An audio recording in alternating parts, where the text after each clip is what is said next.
The answer to the question everybody wants to know. LeBron, what's your decision? In this fall, man, this is very tough.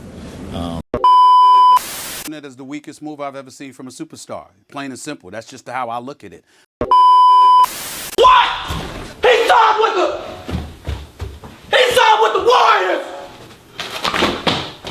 Why would he do that? He already had a good ass team!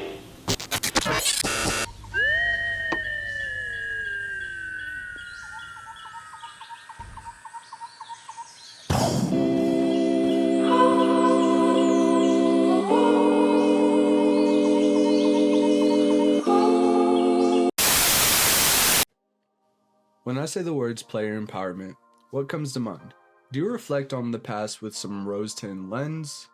Remembering a distant time when a franchise's entire roster danced to the beat of the front office's drum, facing potential career catastrophe if one were to step out of line.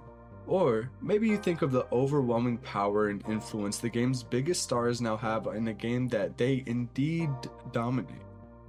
How that's transformed the longevity and marketability of the great players in the league, likely a foundational reason for the NBA's growth in social media. To really begin to understand this story, you'll have to understand the players, the setting, and the context the league was in at the turn of the century. So let's do that. As I mentioned in the opening, the league hasn't always been this hodgepodge of star athletes off-the-cuff desires. Even just going back to 2011, the league was witness to one of the most egregious overuses of power at the hands of a team's front office when they vetoed the impending 3-team trade, which would have sent CP3 to the team who had just won 2 of the last 3 championships, the Los Angeles Lakers. I consider this to be at least one of the flashpoints for this era in its entirety, but there are a few more, and before we get into those, let's introduce the major characters of this timeline. Caruso, you know I messed with you, but we lost first round. I can't forget that one, man. See you later. Hey, Kuzma, did you get everything? Yeah, I got everything. Are you sure? Because you're not coming back. You know that, right, Kuzma? Yeah, I got All it. right, put on the red shirt. You're really sorry. I just want you to never forget that. And get in the car. I'll see you in D.C. or China, whatever. I don't know. LeBron James making his much-awaited NBA debut. Jerry, boy, you talk about pressure. Is he going to be able to handle it? Can he handle it? We just don't know. Of course, to begin, you can't tell the story of anything NBA related, certainly not player empowerment, without mentioning the name LeBron Ramon James. He is the embodiment of player empowerment, the image it presides, and the reason for its growth as a movement. Put it like this, if there was ever a player empowerment Mount Rushmore, it would be LeBron's face 4 times. In regard to telling the story of player empowerment, the same goes for this next superstar who's likely responsible for the most controversial free agency decision in the NBA.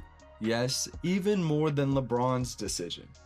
Kevin, me, I do me, and I chill Durant. This 7-foot Reaper's decision to join the Dubs in 2016 could have earned him a spot on the list in and of itself. However, as you'll come to find out, his player empowerment resume is among the longest in the league's history. Our third subject in this retrospective belongs to 3 individuals actually. Not that the big threes were some kind of new prospect. Even they have roots in the 70s with combos like Frazier, Monroe, and Reed for the Knicks. And that's without bringing up Magic or Bird's version in the 80s. Although the Celtics formation of the titanious big three consisting of the likes of Ray Allen, Paul Pierce, and Kevin Garnett in the late 2000s really acted as a catalyst for this era in a major way. And to round out this video's major players, obviously, none of this player mobility stuff would be possible without my man Adam Silver, the NBA's commissioner. You may know him for his shiny head, his impressively progressive player-first managerial style, or maybe for his cringy jokes that make him seem even more and more like a robot being puppeted by David Stern from Beyond the Grave. Although Stern was the man behind the CP3 Lakers veto, he probably had some, let's say, very strong emotions about the direction the NBA has been heading and continues to trend. Okay, you've been around too long to phrase the question that way. I didn't veto anything. Acting on behalf of the owners, as the owners rep. New Orleans decided not to make the trade. And now that we kind of got the major players out the way and we're going into more lesser known roles in this grand picture, we're also going to be talking about players like Kyrie Irving, the Golden State Warriors as a whole, James Harden, Kawhi Leonard. We're going to go back in history all the way back to the NBA's inaugural date in 1946. We're searching far and wide to find out how we arrived to this point where we're seeing players like Bradley Beal sign contracts with Kevin Durant and Devin Booker-led teams. We got the Rockets signing Fred VanVleet and Brooks to over like $220 million. How did we get here? That's what we're looking at today. So let's go ahead and dive into it.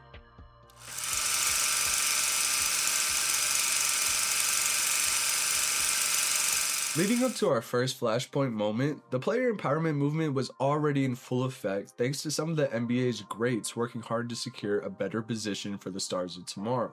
Dating back to the NBA's inaugural year, 1946, the NBA was witness to the first trade to be completed league-wide when the New York Knicks moved 6'6" center Jake Weber for the People's Champ cash considerations, who would go on to be traded more than anyone in player history. Akin to how the first flashpoint revolves around the Green Team in Boston, it also largely began with them. Bob Cousy, as far as the history books show, is the first player to hold out of contract negotiations stemming from a disagreement on compensation. Furthermore, the first trade demand also came from the Celtics, with the 3-time All-NBA first-teamer requesting being dealt from his squad to be closer to his ill child. Thus, he and future All-Star Cliff Hagan were sent to the St. Louis Hawks for the rights to the number 2 pick in the draft. Thanks to that pick, ending up being the selection of the great Bill Russell, the Celtics would get a head start on being the most winningest team in NBA history. What came next was the creation of the NBA's representative body for their athletes, which remains a foundational piece of player empowerment in the NBA to this day. This group was given the title of the National Basketball Players Association, or NBPA for short, and placed Bob Cousy as the faction's inaugural leader. The tension made up by the group's creation came to a head during the 1964 All-Star Game, in which the players elected to barricade themselves in their respective locker rooms in reaction to the league's choice to ignore their demands of a mandatory pension plan for each player, improved training staffs, and better playing conditions. Media on the scene quoted former Lakers owner Bob Short as he yelled through the locker room door, "Tell Elgin Baylor if he doesn't get out there right now, he's done." However, the players were unmoved as Baylor remained put and the standoff continued until former commissioner J. Walter Kennedy and the owners gave in to the players' demands. This moment served as a proof of concept when it came to bringing an air of legitimacy to the union and in turn, player empowerment. This brings us to the 60s and 70s, when the NBA was witness to a changing in guard when it came to the most player-fluid franchises. Until now, it seemed as if the Celtics were the stomping grounds for nearly every mega-talented basketball player. And if they weren't, they soon would be by way of the trade, draft, or free agency. Well, now that title belonged to the team in the City of Angels, specifically the aforementioned Los Angeles Lakers. This was mostly due to the greatest player to grace the stat sheet, forcing his way out of Philadelphia in order to team up with Baylor and West, essentially forming the first Big Three in NBA history. When the trade happened, it was a landmark moment in player mobility history, as it showed even the greatest players in the league could force their way out of their respective cities. And not only that, but influence where they end up as well. This caused a cascade of players forcing their way out of undesirable situations. First with Earl the Pearl Monroe demanding his way out of the Baltimore Bullets roster in order to join forces with those 70s Knicks. Kareem followed suit in 1975, his decision to move from the Wisconsin-based team even after winning a title, MVP, Finals MVP, 2 more regular season MVPs, and won a total of 69.5% of games on the squad. He turned a whole new leaf in the player empowerment saga entirely. You see, Kareem's decision had less to do with basketball than any other trade that came before it. As I just mentioned, Kareem got to experience all the glitz, glamour, trophies, and riches available to him during his tenure with the Bucks. However, his decision was something more personal entirely, as he simply did not feel welcome in the city of Milwaukee. As a result, trade demands had grown in leaps and bounds once more, as Kareem's trade served as the first example for a superstar demanding and receiving a trade in the prime of their career. Something that instilled a towering level of fear and doubt within the minds of small market organizations and the prospect of losing their biggest names to more enticing locales. This phenomenon snowballed given the ABA merger and the growing element of free agency throughout the late 70s and 80s. A landmark case also took precedence in the 70s when the great Oscar Robertson sued the NBA to remove the mandatory reserve clauses in the contracts of every NBA player. These clauses gave teams a permanent claim over a player's rights even after their respective contracts ended. Players were given two options to escape this predicament: sitting out an entire season and signing elsewhere, or a simple trade to another team would do the job. However, this is an obvious injunction on players' individual freedoms, and thus, Robinson won his landmark case, with the courts ruling in his favor during the 1976 season, citing a violation of antitrust laws as the reason for his legal victory. As the end of the 80s neared and the 90s began peaking around the corner, the players' growing sense of entitlement put them in a prime position to begin taking liberties over their own careers at an unprecedented pace. Generational superstars like MJ, Magic, and Bird were major reasons why the power shift in the NBA so prominently belonged to the player pool as opposed to the NBA suits. With the popularity came endorsements, and with the endorsements came extraordinary financial gains, which brought power to the players in droves, and that's without mentioning the ad revenue. If 2008 was the beginning of the prime for the player empowerment era, the 90s were the birthplace. Demanding trades began as a last resort situation reserved only for the tragic and otherwise emergent situations. Off the back of that, the game's biggest stars recognized the power within the trade demand and began leveraging their power within a franchise to move on from them, ironically enough.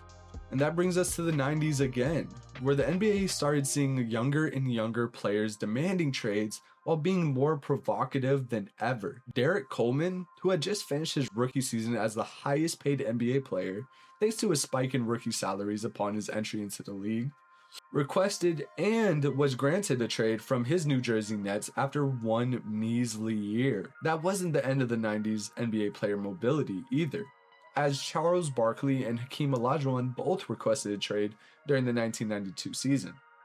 Furthermore, Rodman played for 3 rosters in the decade, and a ring chasing became synonymous with player empowerment thanks to the choices of the plenty.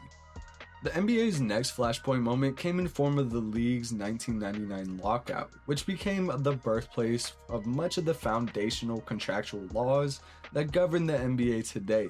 The lockout ended in part thanks to the creation of the rookie pay scale, raising maximum and minimum salaries, raised contract durations, bird rights, and the league's luxury tax policy. Interestingly enough, upon the end of the lockout, demanding trades became a very taboo action in the eyes of fans and media. Such examples as Vince Carter and Kobe Bryant's foray into the world of trade demands became a source of great disdain for the general public. And as we near the prime of the player empowerment movement, there are a few more key pieces of info we need to discuss before heading into this era's canon events.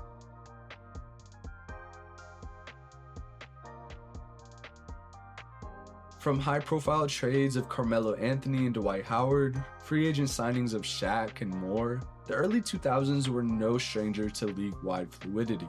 Evidently, the collective of former players, media figureheads, and estranged fans began to grow fed up with the unparalleled power and control the NBA players were granted in the then modern-day NBA. Especially when they compared that to other professional sports leagues. I feel comfortable with saying that even in the 2000s, the NBA stood tall on the mountain of player empowerment above all other leagues. Ring chasing was also at an all-time high, shown to be most evident thanks to the impending 2008 decision to join forces of offensive workhorse Paul Pierce, perennial superstar Kevin Garnett, and the greatest shooter the 2000s ever saw in Ray Allen. Much to do with their inability to get over the hump individually, Boston elected to embrace all pre-established taboos and go full force into ring-chasing culture with this modernized version of the Big Three. This decision is likely much to do with the de-evolution of NBA ring culture thanks to the great winning feats of Michael Jordan. And now, winning the title was worth almost any cost as far as front offices were concerned. Now, while Boston introduced the concept of a team going full-fledged into ring chasing, the decision in 2010 was a noteworthy occurrence for more reasons to fathom. But the key one we'll be going over today is the fact that it served as the first time an NBA player would relocate driven solely by legacy implications. No matter how you feel about the legitimacy of the Heatles as a super team, it's no mistake that the roster combination of Wade, Braun, and Bosh, coached by Mr. Been to the Finals twice in 4 years Eric Spoelstra, led by the great Pat Riley, and laced with solid bench players, were poised to be extremely successful come playoff time.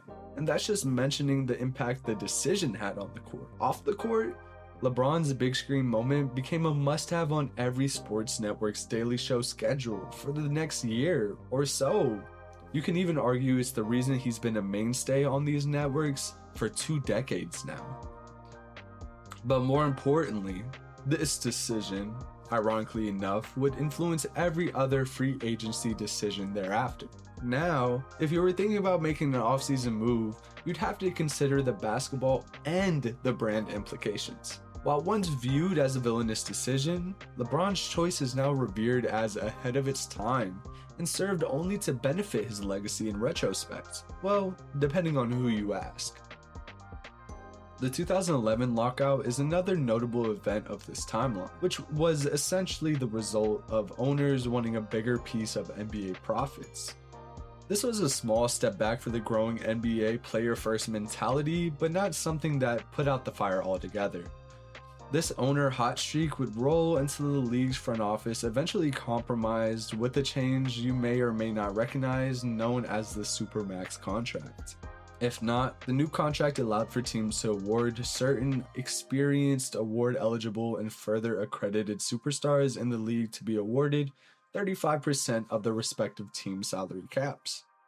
This change was significant for 2 reasons. One being the obvious, allowing the game's biggest stars to have even more leverage over team decisions and their future, but likely the more important realizations lay within the second reason, which is that even ludicrous offerings the Supermax contracts provide hasn't always been enough to retain a top-level player. For example, Anthony Davis, Paul George, and Kawhi Leonard all turned down Supermax offerings to join other rosters in their respective off-seasons.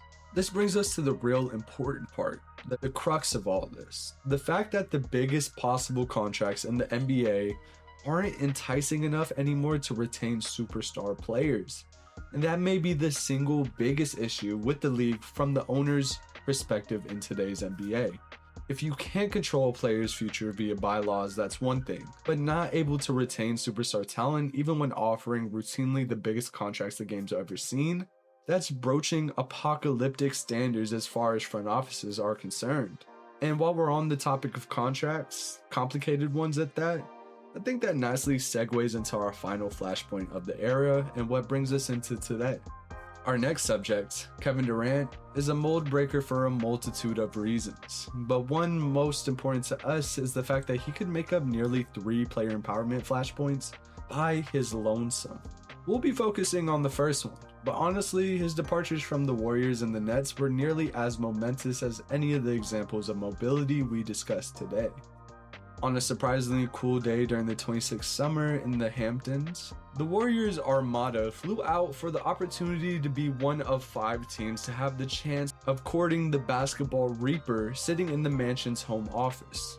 Steph, Coach Kerr, Bob Myers, Draymond, Clay, and Iguodala agreed to the meeting for one goal in mind, showing Durant what he could soon be a part of. A newfound tradition of winning, a revolutionary offense, and a team-oriented approach to the game was enough to entice Durant to sacrifice his social image in the eyes and hearts of NBA reps, players, and fans alike. Stephen A., the news again coming in moments ago, Kevin Durant heading to the Golden State Warriors. How are you viewing this move from Durant? Well, I'm viewing it as the weakest move I've ever seen from a superstar. Plain and simple. That's just how I look at it.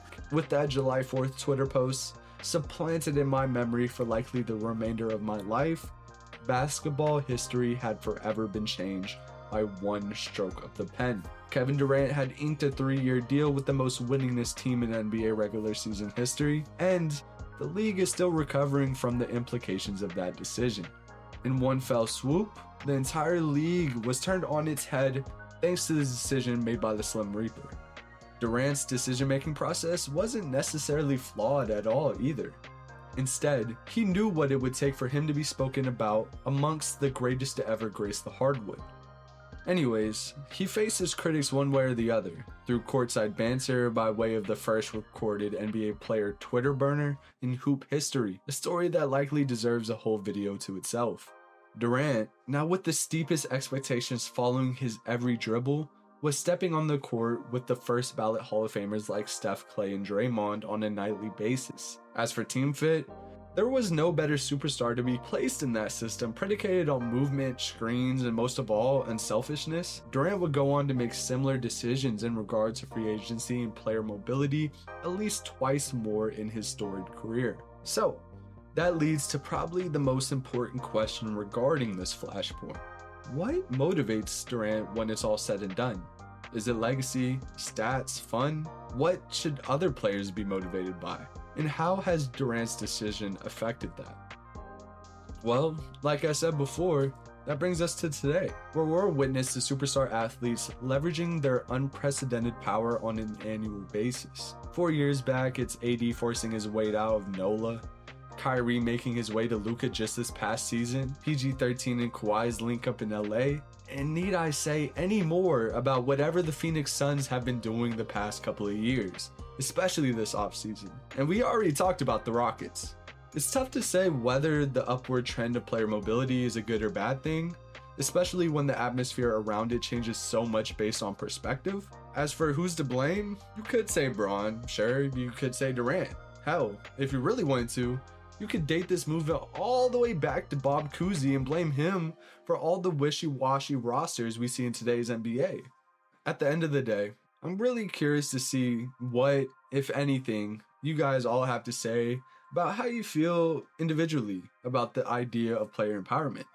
Of course, I think everything pre-2000s was damn near necessary from a humanitarian standpoint, but what we've witnessed in the recent years is a different beast entirely. Let me know what your thoughts are in the comments below, as well as maybe what you would like to see next as we all crawl our way to the NBA's next tip-off in October. If you enjoyed the video, don't forget to leave a like and subscribe. Expect to see more sports content like this with the occasional video about something else completely, but anyways, this video has been made by Underdog. Peace.